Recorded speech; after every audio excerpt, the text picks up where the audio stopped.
It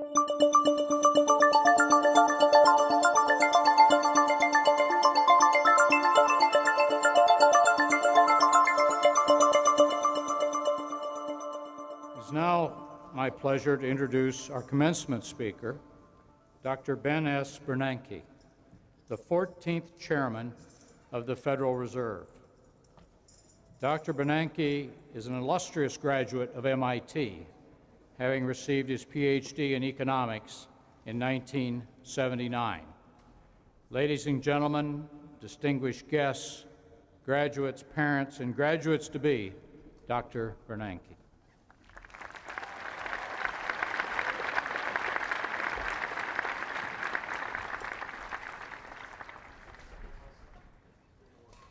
Good morning.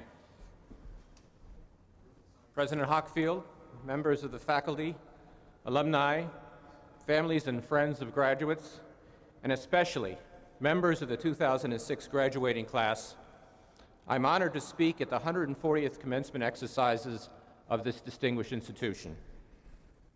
It's wonderful to be back at MIT. I graduated from the Institute with a PhD in economics in 1979. That year, President Wiesner gave the commencement address. He spoke about, among other things, the nation's transition from an era of cheap energy to one of energy scarcity and the need for new technologies to aid in that transition. Obviously, these issues still confront us, and one can't help but wonder whether that theme will feel as current 27 years from now as it does today.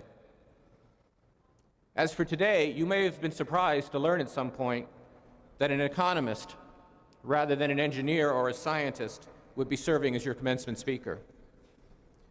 But in my remarks, I hope to illustrate that this address continues a long and productive tradition of collaboration at MIT between economics and the engineering and scientific disciplines. Building on that theme, I'd like to discuss the essential complementarity of technology and economics in modern economies. And finally, I'd like to have a few words with you as MIT graduates about what you can do to strengthen our economy and our society, even as you pursue your personal and professional goals. If you'll bear with me, I'd like to begin with a short history of economics at MIT. The MIT Economics Department is, of course, the part of the institute that I know best, and I hope to persuade you that it has played a unique and special role in this institution. MIT's connection to economics dates at least back to 1881, when Francis A. Walker became the institution's third president.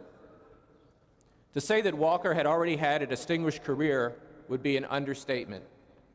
He was named a brevet brigadier general at the end of the Civil War at the age of 24.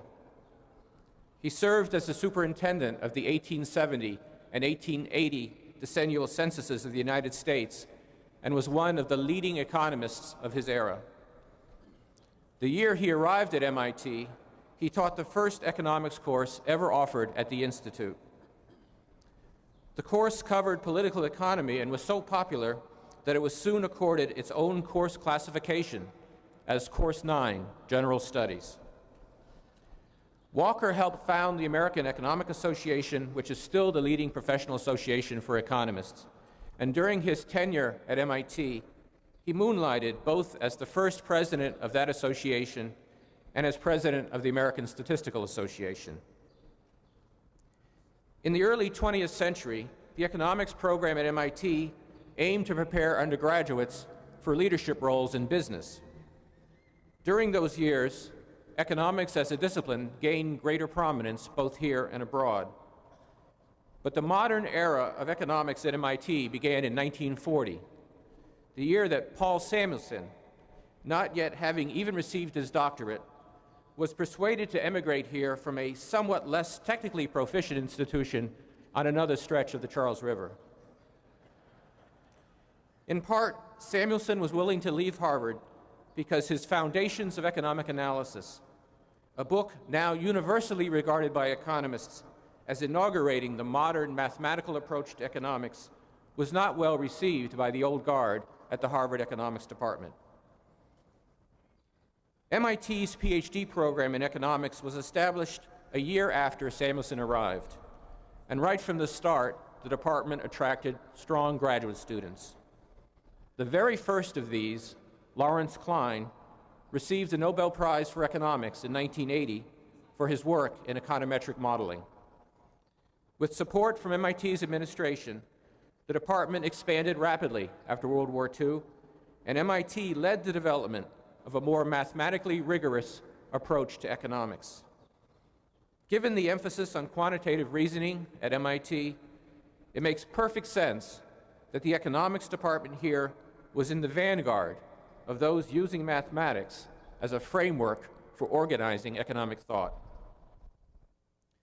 These developments laid the foundation for economics as a discipline in the second half of the 20th century, and the department quickly rose to the top of national rankings. Besides Samuelson, many economists contributed to the department's outstanding reputation: Franco Modigliani, Robert Solow, Charles Kindleberger, Rudiger Dornbusch, and Stanley Fischer, to name just a few. Modigliani, Samuelson, and Solow all won Nobel Prizes for their research, and in addition, 9 other economists with MIT connections have won Nobels.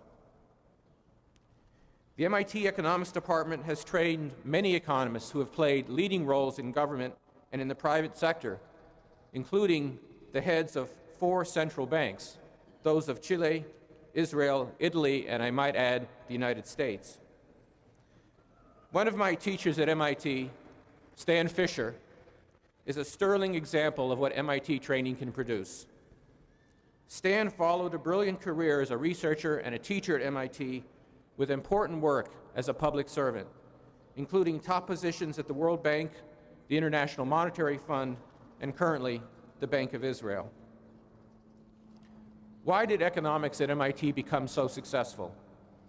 Perhaps Paul Samuelson and the people he helped to attract here could have been equally successful anywhere. But I suspect that the placement of economics in a milieu where quantitative reasoning and the scientific method were the coin of the realm was an important contributing factor. The Sloan School, with its close links both to the economics department and to other parts of the institute, has benefited from the same milieu and has been the source of many important fundamental advances as well. Notably, in recent years, the global financial industry has been transformed by quantitative approaches to pricing complex financial instruments such as derivatives and the measuring and management of risk. This transformation stemmed from the application of formal tools of mathematical economics that were developed to a substantial extent by the faculty at the Sloan School, including Fisher Black, Robert Merton, and Myron Scholes, the latter 2 of whom won Nobel Prizes for their work. As MIT economics has benefited from its proximity to the scientific and engineering expertise of MIT, so the Institute has benefited from the presence of a world-class economics department over and above the addition of still more luster to the MIT name. The exposure of students and faculty from other disciplines to economics has stimulated creative thinking about how technology can be used to improve the economic welfare of the average person. That thought brings me to my second topic, which is the link between technology and economic growth. As has always been the case, technological change and innovation are today in large part driving economic growth and the improvement of living standards. But it's important to understand that even the very best ideas in science or engineering do not automatically translate into broader economic prosperity. In large measure, the material benefits of innovation spring from complementarities between technology and economics, where I include in economics not only economic ideas, but also economic policies and even the entire economic system.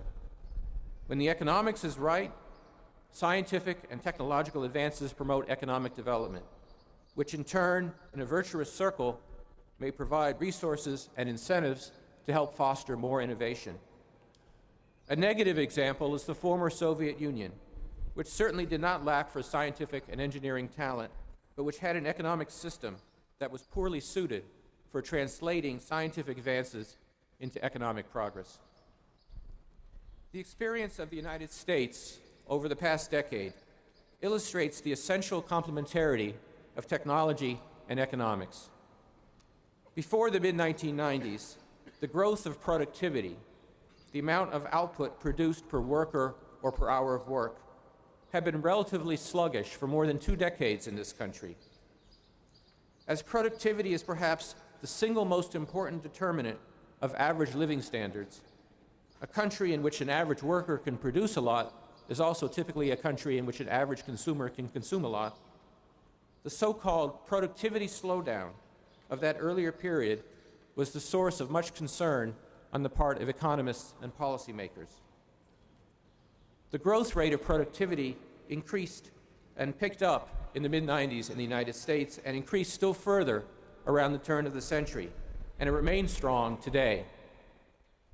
This productivity revival augurs very well for the future of the U.S. economy. But why did it happen? You graduates, of all people, will not be surprised to hear that research suggests that the pickup in U.S. productivity growth in the mid-1990s was importantly related to advances in information and communication technologies. But these technical advances, in and of themselves, can't be the whole story. For example, even though the new technologies are widely available around the world, many other countries appear not to have derived the same benefit as has the United States. Notably, productivity in Europe, which increased rapidly in the decades after World War II, but then decelerated in the mid-1990s, about the same time that U.S. productivity growth picked up. Thus, the gap between the productivity levels in the United States and Europe, which had nearly closed by 1995, have been widening. What accounts for the apparent differences in the effects of technology here and abroad? Differences in economic policies and systems likely account for some of the differences in performance, another example of the complementarity of technology and economics. One leading explanation for strong U.S. productivity performance is that labor and product markets in the United States tend to be more flexible and competitive, and that these market characteristics have allowed the United States to realize greater economic benefits from new technologies. For example, taking full advantage of new information and communication technologies may require extensive reorganization of work practices, reassignment and retraining of workers, and ultimately some reallocation of labor among firms and industries. Regulations that raise the cost of hiring and firing workers and that reduce the ability of firms to change work assignments, like those in a number of European countries, may make such changes more difficult to achieve. Likewise, in product markets, a high degree of competition and low barriers to entry of new firms in most industries in the United States provide strong incentives for firms to find ways to cut costs and to improve their products. Competition is one of the key benefits of a free and open trade, and companies that are exposed to global competition tend to be more efficient and produce goods of higher quality than companies that are sheltered from international competition. Other economic factors have probably been important in translating technological change into material progress. Some observers point to the depth, liquidity, and sophistication of American financial markets as contributing to recent productivity gains. Sizable markets for venture capital and ready access to equity financing facilitate startup enterprises, which are often the best means of bringing new technologies to market. The United States also benefits from its high-quality research universities, which have shown both the willingness and the ability to collaborate with the private sector, and in some cases with the government as well, in the development and commercialization of new ideas. For example, Intel was co-founded by an MIT graduate, and MIT graduates have played key roles in designing and developing the Internet. One interesting feature of U.S. and global experience with major innovations is that often a significant amount of time passes between the initial development and diffusion of new technologies, and the realization of the associated productivity benefits. Computers were first commercialized in the 1950s, for example, and personal computers came into widespread use in the early 1980s. But until the mid-1990s, these developments had little evident effect on measures of productivity. Indeed, MIT's Robert Solow famously said in 1987 that computers are everywhere except in the productivity statistics. Moreover, despite the sharp decline in information technology investment after the meltdown of high-sector stocks earlier this decade, the growth rate of productivity has actually increased in recent years, as I mentioned. These long lags raise additional questions about the nature of the links between new technologies and the resulting productivity gains. Perhaps the answer lies in taking the longer view. Some research by economists has drawn an analogy between modern information and communication technologies and earlier so-called general-purpose technologies such as the steam engine, the electric motor, and the internal combustion engine. General-purpose technologies have broad application and thus have the potential both to revolutionize methods of production and to make a host of new goods and services available to businesses and consumers. For example, when smaller electric motors replace single power sources, such as steam or water power, in manufacturing facilities, it became feasible to reorganize the layouts of plants to optimize the flow of materials rather than the distribution of power. And the advent of air conditioning significantly expanded opportunities for economic development in the warmer regions of the United States and the rest of the world.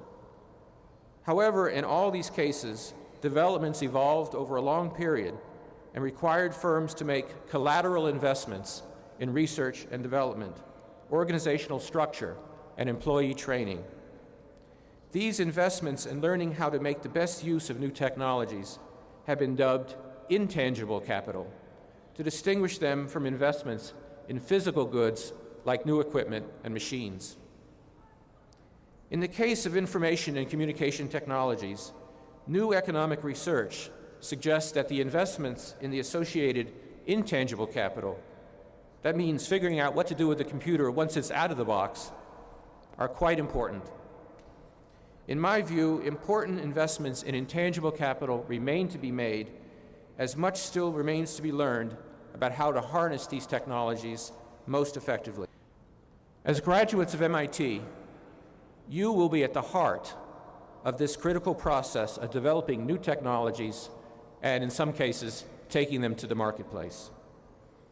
We are in an age in which technology and its fruits will be a dominant force not only in our economic lives, but in the cultural, social, political, and personal aspects of our lives as well.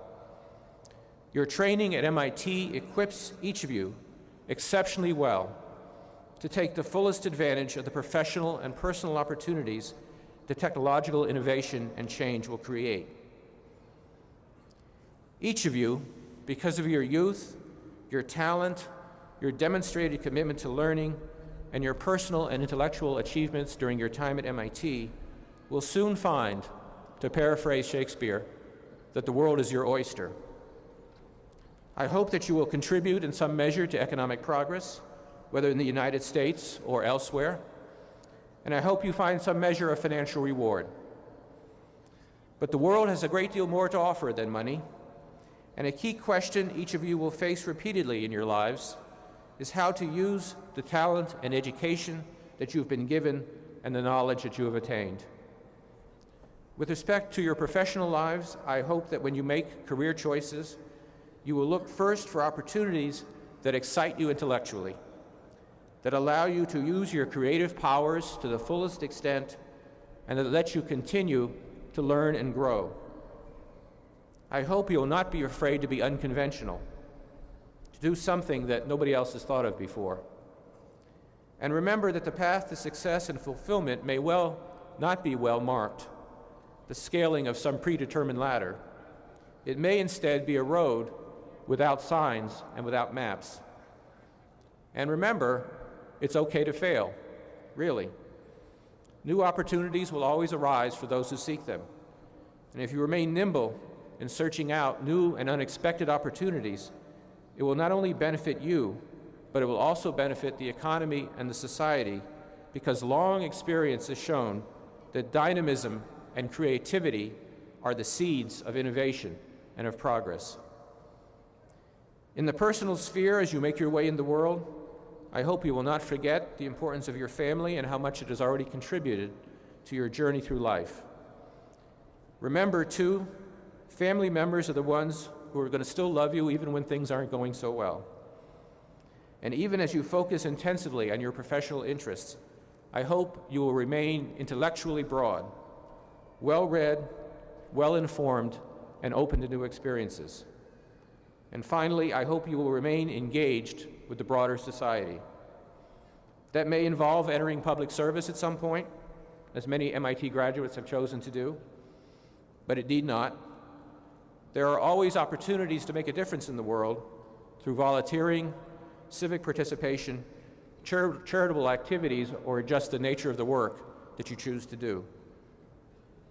I congratulate all the graduates and your families for what you have accomplished, and let me end by wishing you the very, very best for the future. Thank you very much.